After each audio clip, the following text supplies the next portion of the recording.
Nah, sampai SMA, saya bertanya kepada guru ngaji saya, karena saya tahu ada berbagai jenis sholawat Nabi gitu. Saya bingung kenapa kita kok mendoakan Nabi gitu sama keluarganya gitu.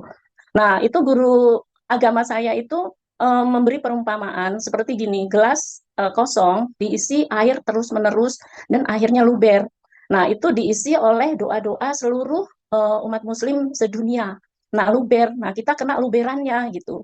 Eh, saya tidak puas menerima jawaban itu, tetap menjadi pertanyaan begitu.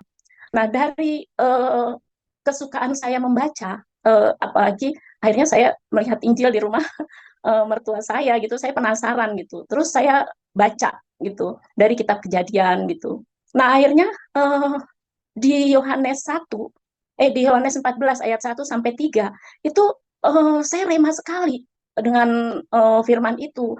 Dan saya seperti menemukan jawaban dari kerisauan hati saya yang terus mengganggu. Karena di mana nanti saya kalau mati atau mau kemana gitu. Sedangkan kita di dunia aja punya rumah untuk tempat tinggal gitu. Kemana nanti saya setelah mati?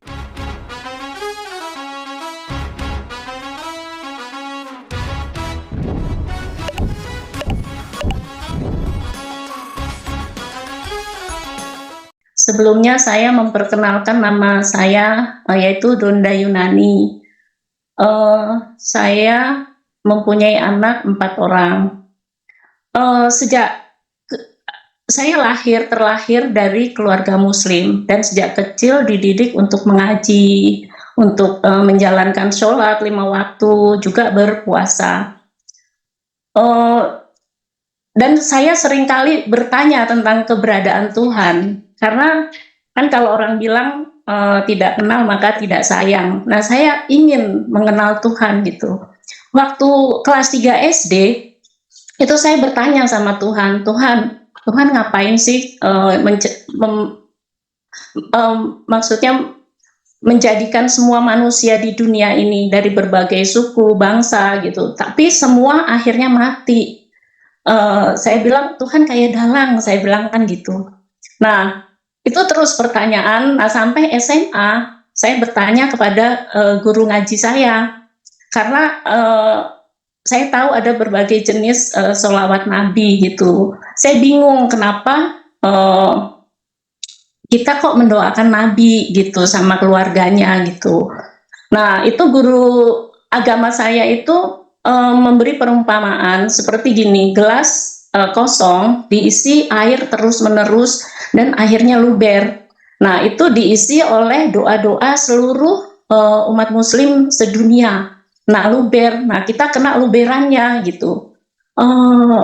Saya tidak puas menerima jawaban itu, tetap menjadi pertanyaan begitu. Nah, waktu tahun 1981 saya menikah, tetapi di catatan sipil karena saya Muslim, suami saya Kristen. Tetapi suami saya tidak pernah memaksakan kehendaknya. Jadi kita berjalan masing-masing, karena saya juga termasuk orang yang tidak mudah percaya ya.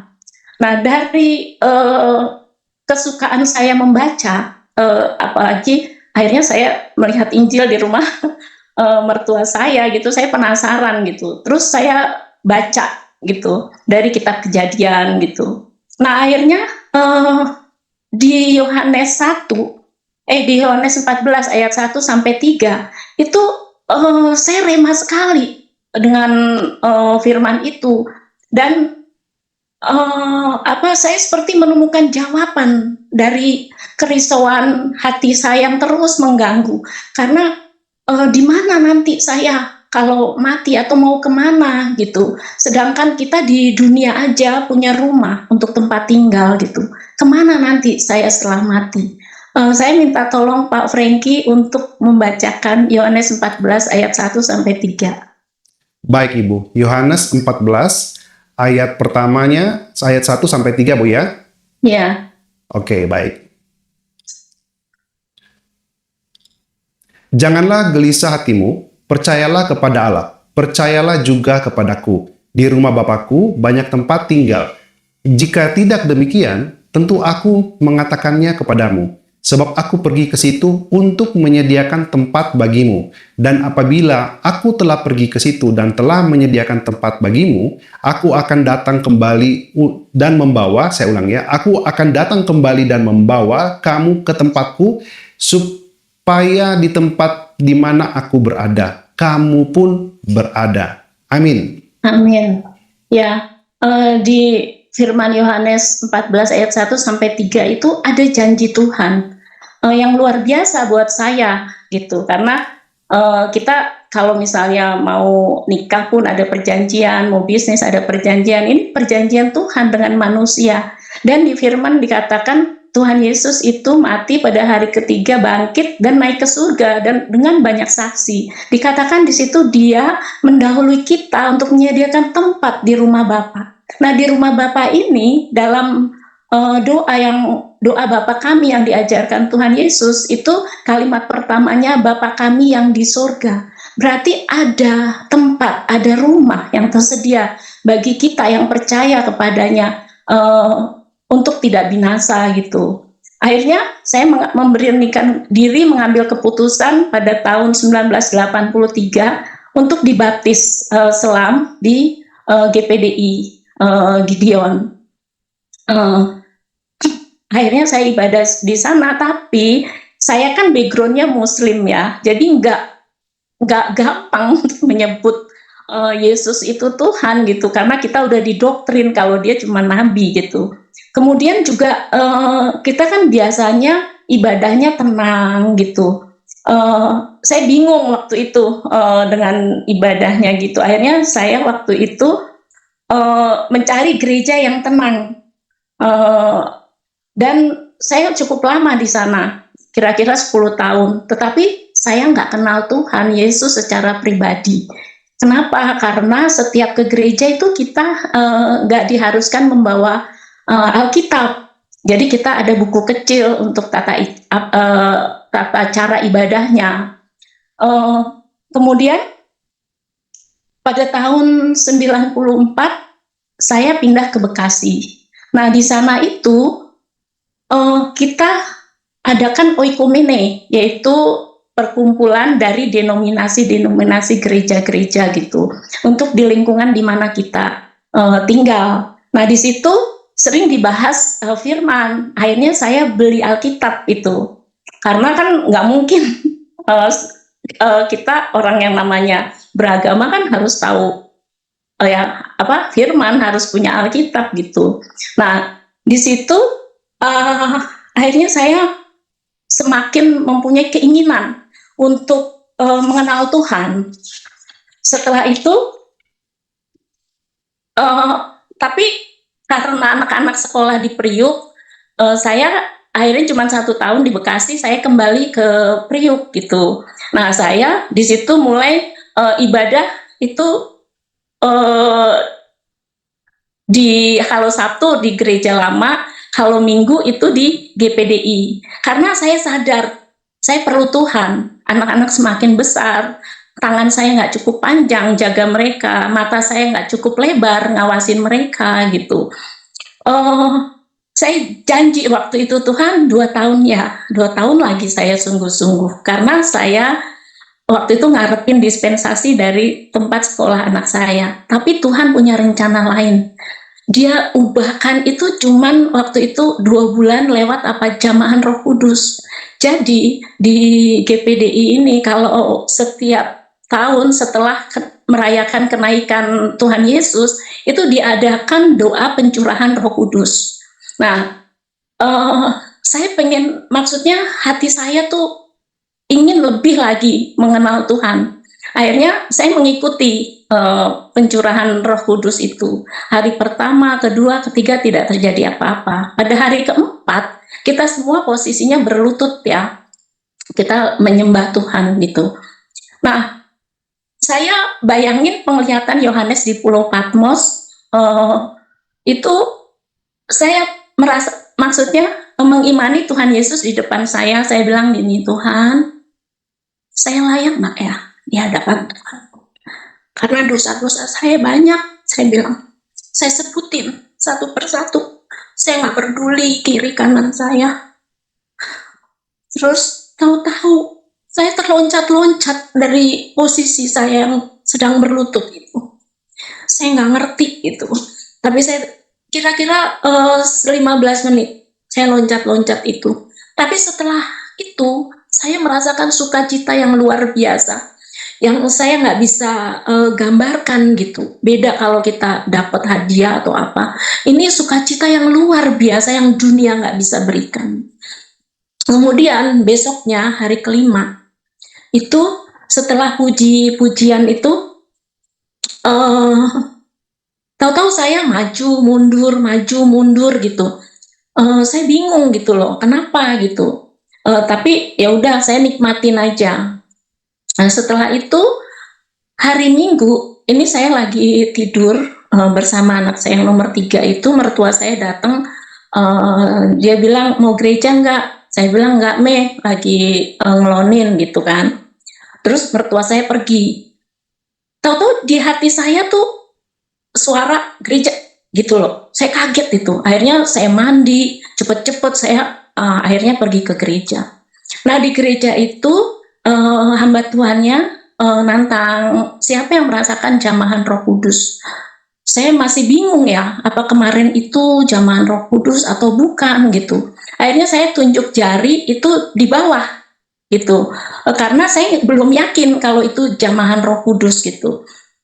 Nah, tapi tahu-tahu dari belakang tuh saya didorong-dorong, maju, maju. Saya lagi bingung, dia kok bisa tahu ya? Padahal saya tunjuk tangan di bawah dan di belakang kursi itu di gereja zaman dulu itu kan ada ini ya, panjang terus ada tutupnya gitu. Jadi secara logika kan nggak mungkin dia lihat saya tunjuk tangan. Akhirnya saya bilang, Bapak jadilah kehendakmu. Nah pas di depan itu posisi saya, kita semua berdiri, ada kira-kira 8 orang. Nah posisi saya, tangan saya seperti ini. Nah kita masuk penyembahan, itu saya terputer-puter itu. Tap gitu, terus balik lagi gitu, muter-muter. Saya bingung, saya mau lepasin tangan saya begini, kok nggak bisa gitu loh. Saya seperti Tuhan tuh lagi kayak mainin gitu loh. Saya bingung ya. Terus lama seperti itu, saya pikir saya udah jalan kemana-mana. Saya bilang gini, Tuhan, nanti lama-lama saya jatuh, saya bilang kan gitu. Tahu-tahu saya jatuh brek gitu. Nah itu kan saya posisinya di tangga. Mau ke mimbar tuh ada tangga, sampai lutut saya berdarah. Tahu firmannya bilang gini, apa yang kamu takutkan itu yang terjadi. Saya bilang, aduh Tuhan enggak, dia nggak takut lagi, saya bilang. Nah itu kemurahan Tuhan. Saya merasakan jamanan Roh Kudus. Akhirnya saya mempunyai keberanian untuk meninggalkan gereja saya yang lama dan mulai aktif di GPDI Gideon itu. Nah setelah saya mengalami zaman Roh Kudus, luar biasa Tuhan pimpin saya. Dimana ya kita cinta mula-mula ya, istilahnya hari-hari saya selalu Alkitab tuh di tangan saya, kemana-mana saya bawa, saya baca gitu. Juga saya banyak mengambil waktu-waktu untuk bersekutu dengan Tuhan. Nah Tuhan juga mulai bersihkan karakter atau pikiran yang tidak berkenan. Nah, tadinya kan saya susah tuh baca Alkitab karena memang suami saya suka kumpulin merchandise yang berkaitan dengan percabulan. Nah, jadi saya susah sekali gitu baca itu, dan saya dulu suka nonton ya, jadi kita ngefans lah sama misalnya bintang film apa. Nah suatu saat saya lagi tidur itu saya mimpi di Cumbu gitu. Nah tadinya sih saya nggak maksudnya itu saya anggap biasa, tapi waktu itu saya seperti mendapat kekuatan. Saya seperti megang sesuatu, saya tengking, dalam nama Yesus nyakau, dalam nama Yesus nyakau gitu. Nah makhluk ini tahu-tahu dia yang tadinya manusia tinggi besar gitu, tampan, tahu-tahu dia berubah jadi kecil dan kuku kaki tangan dan kakinya tuh berubah seperti kaki binatang. Kemudian di tulang ekornya nih keluar ekor, terus ada lancipnya gitu kayak segitiga, dan telinganya pun berbentuk lancip. Saya kaget itu, langsung saya bangun. Tuhan, apa itu? Saya bilang, itu roh cabul, kata Tuhan kan gitu. Saya kaget, kenapa Tuhan? Kamu buka Yudas 1 ayat 8. Pak Frankie bisa minta tolong buka Ya, Yudas 1 ayat 8. bisa Ibu. Saya buka dulu ya. Ya,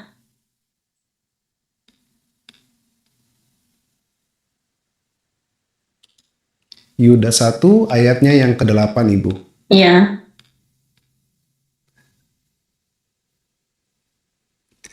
Ya, baik, saya akan baca ya. ya, Namun demikian, orang-orang yang bermimpi mimpian ini juga mencemarkan tubuh mereka dan menghina kekuasaan Allah serta menghujat semua yang mulia di sorga. ya. Tadinya kan saya nggak ngerti, saya juga nggak tahu itu ayat itu gitu. Tapi suara itu jelas, buka Yudas 1 ayat 8. Saya tanya Tuhan, kenapa? Karena firman-Nya berkata, hendaklah kamu kedapatan tidak bercacat celah di dalam roh, jiwa, dan tubuh. Nah itu tuh kalau kita bermimpi-mimpian gitu, itu kata Tuhan berjinah di dalam roh. Walaupun secara fisik kita tidak berjinah, tetapi di dalam roh itu kita berjinah, dan Tuhan tidak mau itu. Kemudian dulu kan saya waktu di gereja yang lama tuh punya patung yang ditempatkan di pojokan rumah itu ya. Nah dulu kita suka berdoa gitu lewat dia gitu.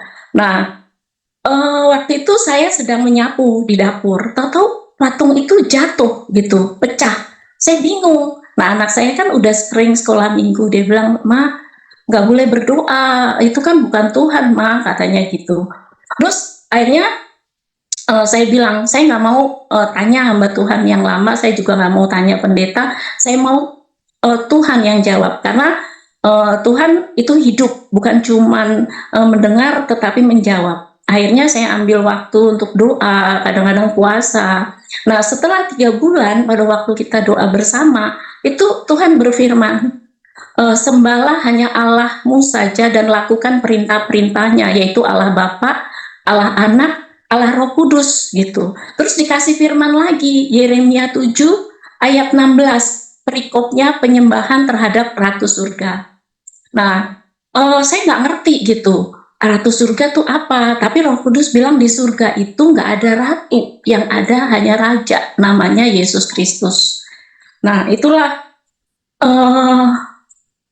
sebagian pergumulan yang saya rasakan, yang ketidakmengertian saya, ketidaktahuan saya, tapi Tuhan itu luar biasa. Dia selalu menuntun kita gitu untuk mengenal Dia lebih lagi. Dan dikatakan di Kisah Para Rasul 1 ayat 8a, Pak Franky bisa baca Baik, ya tidak apa-apa Ibu. ya. Kisah Para Rasul 1 ayat yang 8a. ke-8 ya. Oke.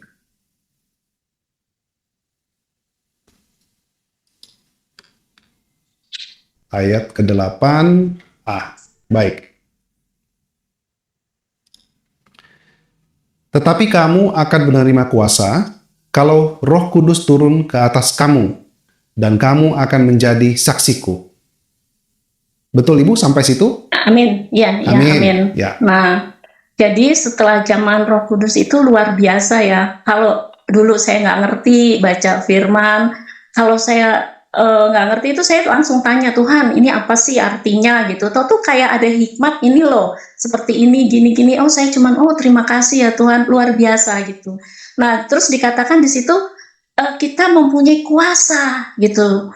Nah jadi ceritanya adik ipar saya itu dia punya anak 3 tahun perempuan. Dia cerita anaknya sakit panas, semalam nangis saja. Nah kalau orang Jawa itu kan di rumah biasanya suka ada sakuli di aren gitu. Dikatakan itu bisa mengusir roh-roh jahat.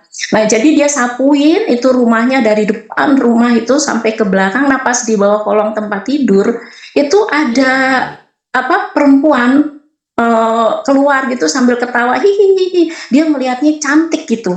Dia kejar itu perempuan itu ngilang di pojok dapur. Nah waktu dia ceritakan, saya berdoa itu selama 1 minggu lah saya berdoa. Kemudian adik saya itu, suaminya itu ditelepon sama temannya. Jadi adik saya ini pelatih bulu tangkis dan dia juga pedagang. Dia dikasih temannya itu pulpen yang isinya keris, dan rupanya keris kecil ini ada isinya gitu. Ada penghuninya. Nah, temannya itu bilang, pulangin dong barang yang saya kasih karena isinya marah, rambutnya aut-autan, matanya merah katanya. Padahal adik ipar saya ngelihat itu cantik gitu loh. Akhirnya dikembalikan, dan waktu saya diceritakan saya bilang, kamu tahu nggak, Tuhan tuh Allah yang cemburu. Nah, kita aja cemburu kalau suami kita ngelirik perempuan lain. Nah, Tuhan juga Allah yang cemburu. Dia nggak mau diduain. Jadi kita mau, Tuhan tuh mau hanya hidup kita, hati kita itu berpaut kepada Dia gitu. Jadi kan kamu punya Tuhan yang punya langit bumi, saya bilang. Masa sih masih percaya hal-hal seperti itu? Memang sih dia setiap dagang habis, mau berapa banyak habis, tapi tidak menikmati, ada aja gitu. Nah, itu saya bersyukurnya, maksudnya saya bisa menguatkan dia kalau hanya percaya kepada Tuhan saja. Kemudian adik saya yang nomor 3, laki-laki, itu setelah nikah, itu datang sama saya, dia bilang, Mbak, doain dong setan yang ada di kamar saya. Saya bingung, kok kamu tahu ada setan? Saya bilang gitu. Atau ya bilangnya makhluk lah apa gitu. Dia bilang, saya pernah iseng, dia bilang, saya bilang, saya mau punya temen makhluk halus. Nah, rupanya ada yang nanggepin. Dan waktu dia bujangan itu, dia merasa kalau tidur tuh ada yang kelonin. Waktu dia nikah, istrinya nih sering seperti dicubitin, badannya biru-biru. Akhirnya mereka takut, sampai mereka nggak berani tidur di kamar itu, mereka ngungsi lah. Dan akhirnya ya saya doa puasa lah, karena kita kan nggak punya kekuasa ya, yang punya tuh cuman Tuhan lah, kita cuman alatnya gitu. Nah, akhirnya saya doa puasa, ya kemurahan Tuhan, akhirnya makhluk itu nggak ada lagi gitu, dan adik saya dan istrinya bisa kembali tidur di kamarnya. Buat saya itu luar biasa. Maksudnya saya di sini bisa bersaksi bahwa Tuhan Yesus tuh ajaib. Kemudian karena saya udah dilihat oleh keluarga saya, karena saya masih tinggal di, ibu saya kan tanahnya luas, jadi yang setiap yang nikah itu dapat satu petak gitu.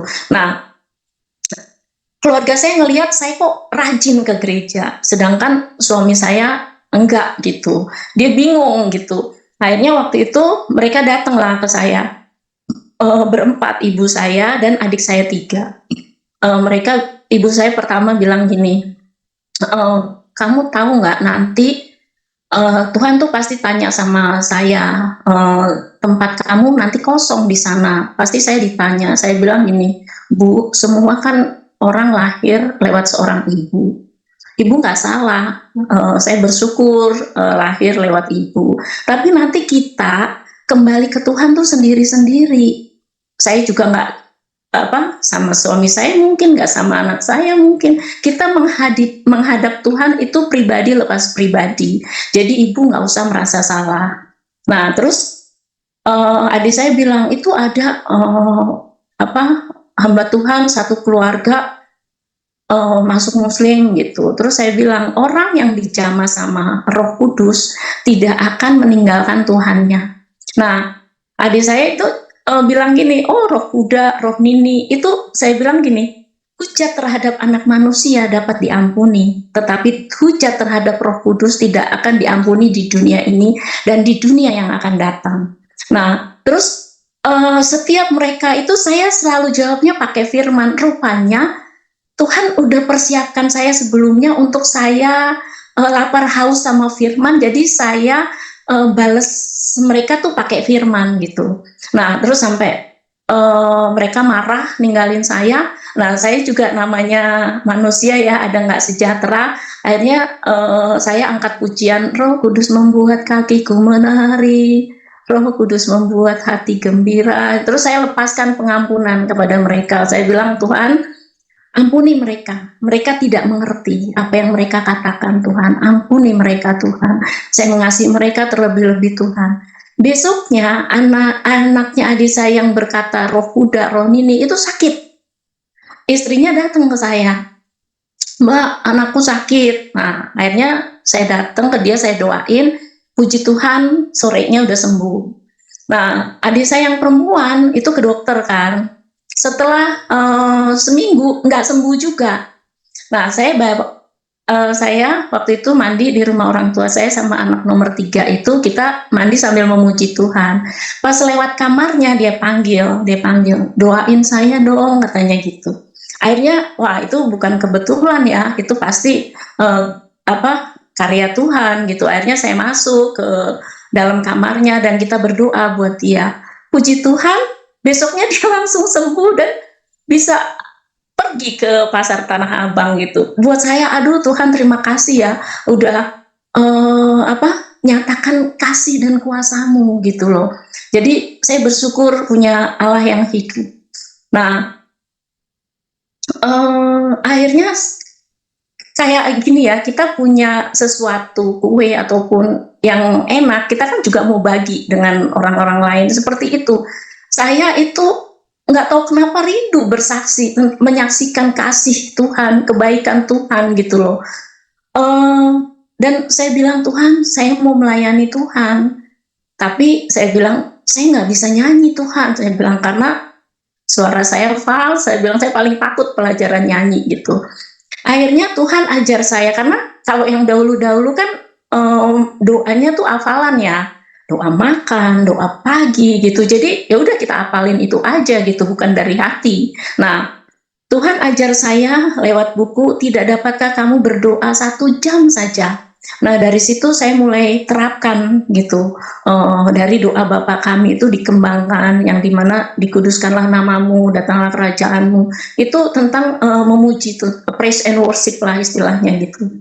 Nah, terus masuk doa syafaat. Nah, itu saya latih gitu. Kemudian saya bilang, Tuhan, saya juga mau gitu jadi berkat buat jiwa-jiwa.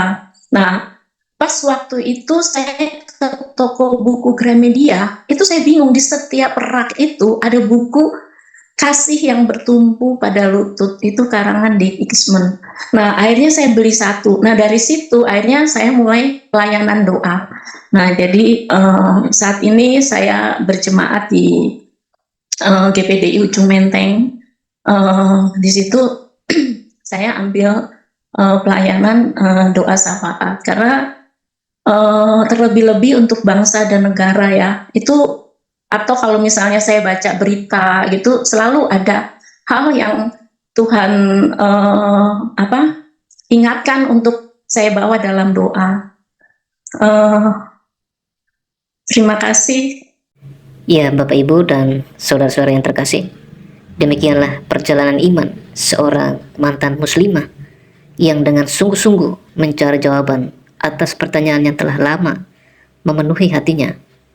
Kemanakah aku akan pergi setelah meninggal dunia nanti?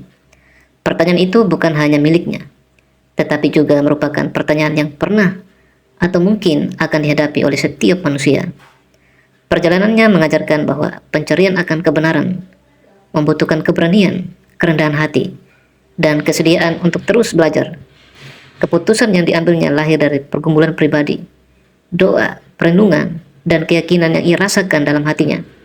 Setiap orang tentu memiliki perjalanan dan keyakinan yang berbeda, dan kisah ini adalah kesaksian tentang pengalaman pribadinya.